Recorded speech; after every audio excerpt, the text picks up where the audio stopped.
Hey guys, Clam Penguin here and welcome to my Q&A video. First off, I'd just like to thank everyone who submitted questions to this Q&A video. Thank you, all of you. And without further ado, let us get started. So, our first set of questions comes from Knuckles Productions 360. Good on you, man. Right. His first question is, what got you into stop motion animation? Well, that's a good question, because what really got me into stop motion animation to begin with was, believe it or not, it was Wallace and Gromit. It's one of the things I grew up with, and it's basically one of the things that got me inspired into doing stop motion animation. As well as Wallace and Gromit, there was also the various stop motion animations that I saw on YouTube at the time. When YouTube was slowly starting to become popular, you started having creators do various different animations, of course, and it was a lot of it was Doctor Who animations. So there's a few people I'm actually subscribed to who have seen a few early projects, and a few, of course, that I am not subscribed to that I have watched. About the only one I can remember from off the top of my head was Batman March, and about him. Batman March was the he was the first one basically kind of watched. But anyway, that was essentially what got me into animating, from Wallace and Gromit through to those early stop motion animation videos I saw or watched on YouTube. Right, the second question is, do you have a favourite Lego set? Now that is another good question, because each time they bring out a new series of Lego sets, I always have a different favourite Lego set each time they bring one out. If we're talking about Lego sets they've recently released that I don't have, then it would have to be the Lego Diagon Alley set they brought out. You know, the one that's over £300 for it. That is, you know, it's a beautiful set, absolutely beautiful set, but also heartbreaking because of the price of it. But the amount of detail that went into that set is unbelievable. And also, but if we're talking about Lego sets that I own, I actually have two favourites. One of those is the Batcave Clayface Attack set.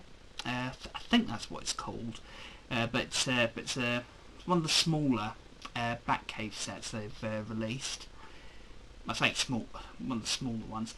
It's smaller than I thought it would be, anyhow. And the other one would have to be the Burrow set they released earlier this year in the summer. Absolutely loved getting that set, and absolutely loved building it as well. Just the amount, again, the amount of detail that went into that one set, and just building it from the base plates up, just absolutely brilliant. And your third and final question is, who's your favourite Doctor from Doctor Who? Well, if we're talking about classic Doctors, it would have to be Sylvester McCoy. Sylvester McCoy is my favourite classic Doctor. If we're talking new series Doctors, I'd have to say my favourite is Peter Capaldi, in all honesty. So yeah, the two Scottish Doctors. Right, and thank you for your questions, Knuckles Productions 360. Thanks again, mate. Right, next we have 3 questions from 2 amazing guys. That's Christopher and Lewis from Doctor Who Adventures. Hey guys, thanks for your questions.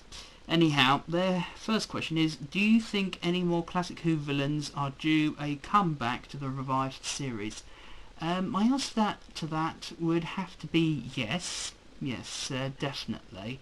It'd be nice to see what the Sea Devils, or what they can do with the Sea Devils. I just hope they don't go the same route they did with the Silurians and making them look more human, because alright, it's a bit easier with the makeup effects and that, but at the same time it kind of takes away from, it basically takes away from the monster aspect of them.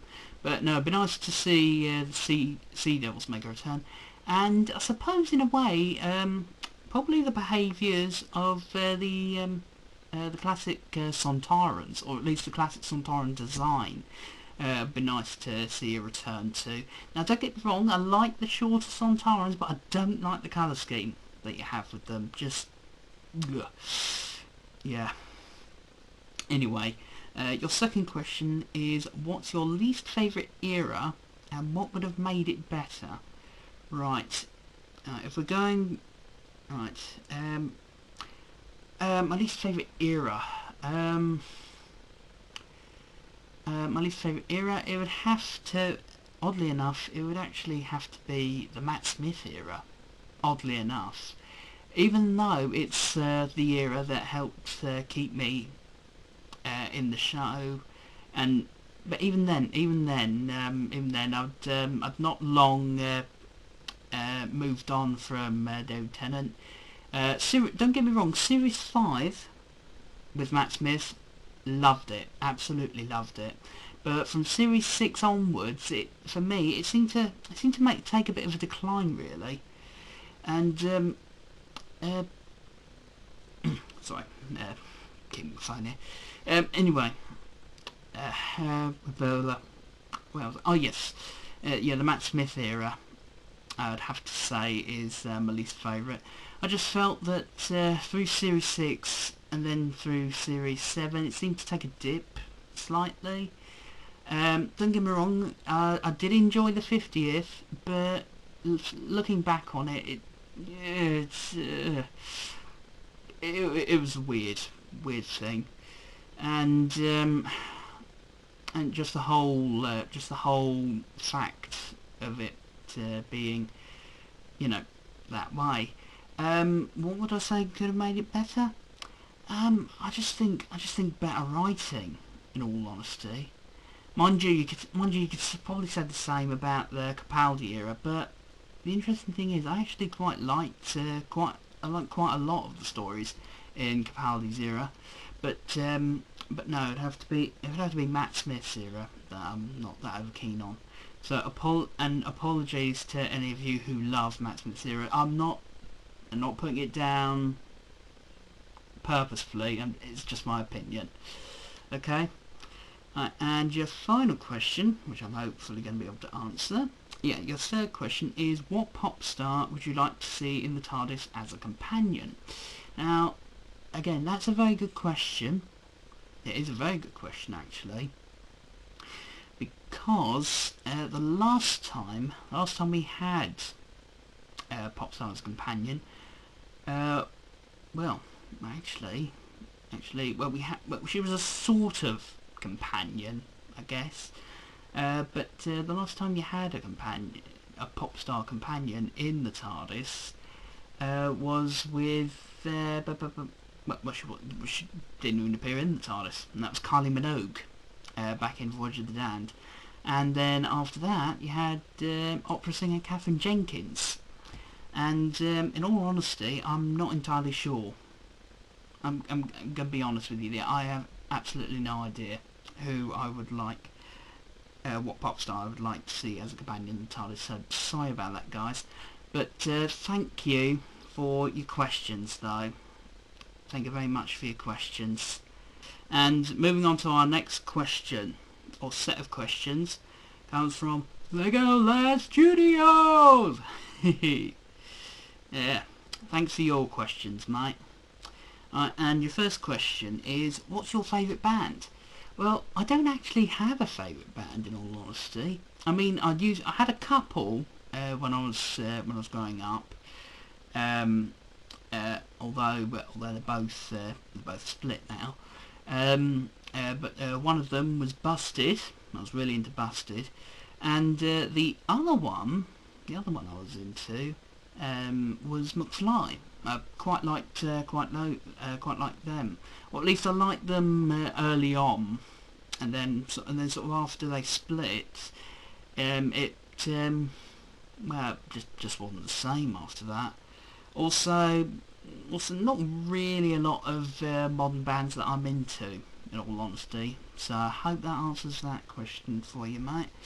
And your second question is, what's your favourite DC character? Well, I think that's a bit obvious, but my favourite DC character, it would have to be Batman, in all honesty. Either Batman or Superman, you know, the two big ones, the two big DC characters. So yeah, definitely Batman and Superman. That's not to say I don't like other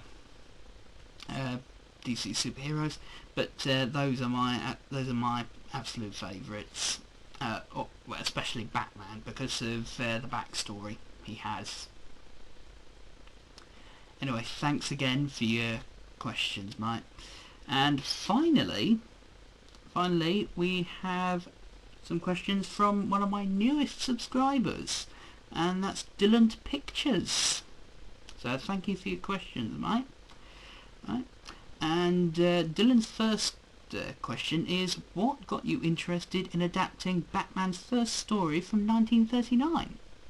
Now, that's a very good question, because I'd actually had this idea for about a couple of months prior to actually doing it, and I think the reason I wanted to adapt it is because it's very, very different, or at least in many ways it sort of relates a little bit more to the more modern style of Batman than than some of the other Batman movies and the TV shows that we've had since.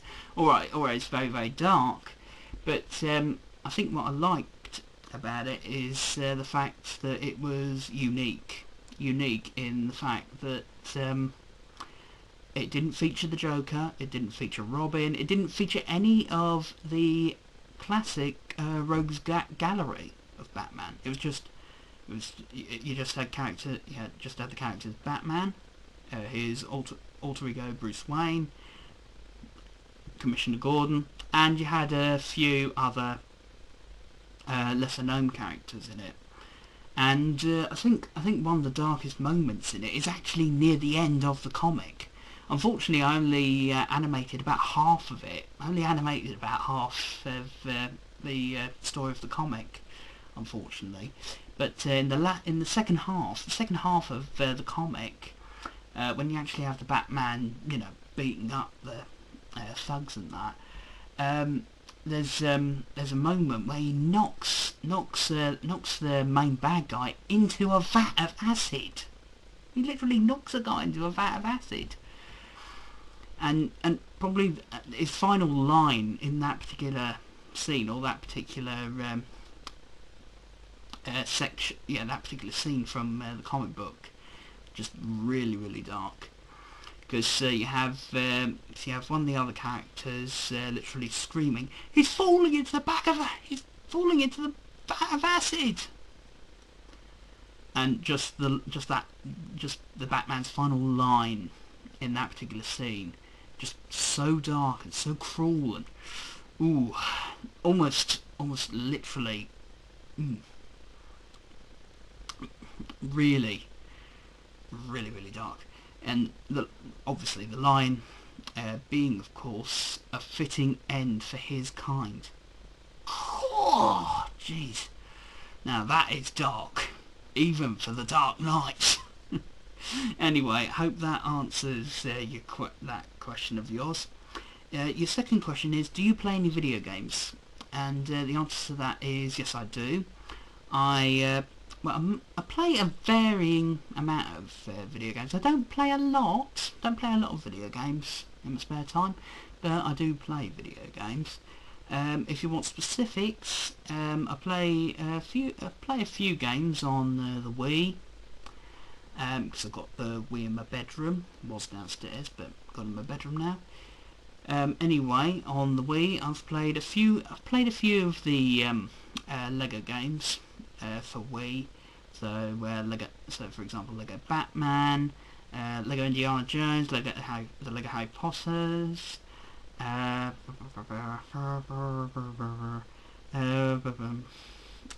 Lord of the Rings, and a few others on that list as well.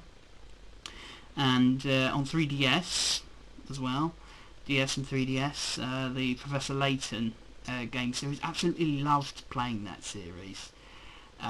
Obviously starting with Curious Village. Unfortunately, I accidentally ended up playing Lost Future before Pandora's Box.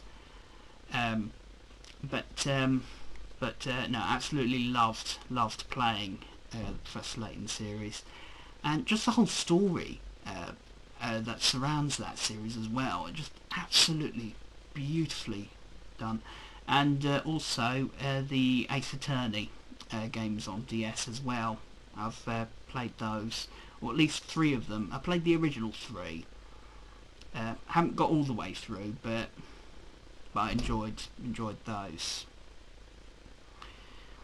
And your final question is, what equipment do you use?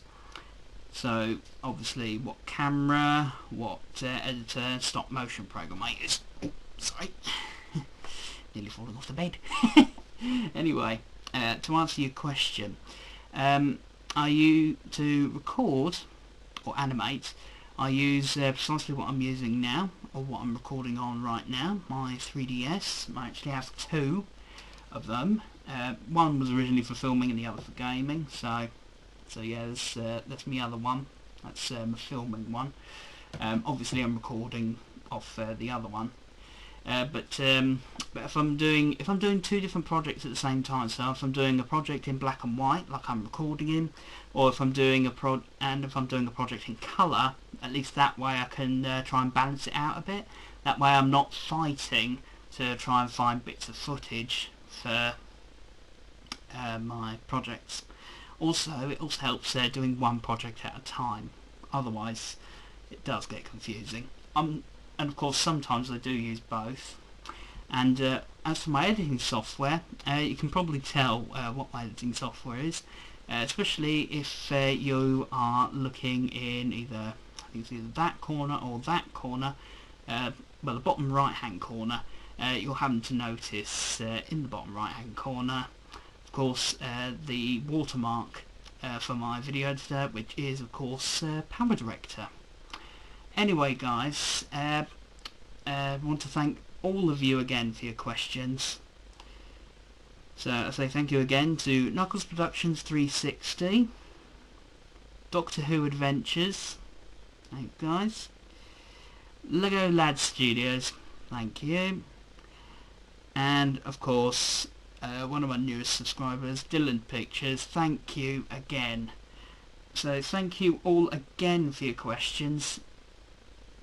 Thank you so much for your questions, guys. My next project, I'm not sure what I'm going to be doing yet, so just keep your eyes peeled for my next project. And until then, I'm Clapham Penguin. See ya!